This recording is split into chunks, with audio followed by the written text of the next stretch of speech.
Do you want to play your favorite Xbox games with your React R controller, but it's just not working? You're not alone.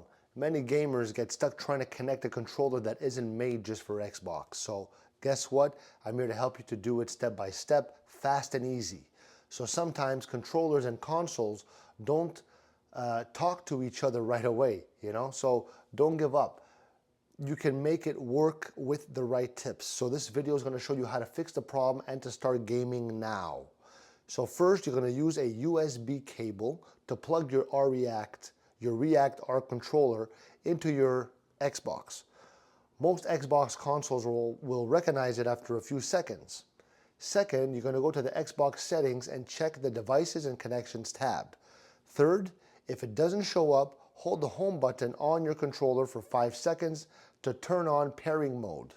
Fourth, try using a USB-C to USB-A adapter if your controller doesn't fit the Xbox port.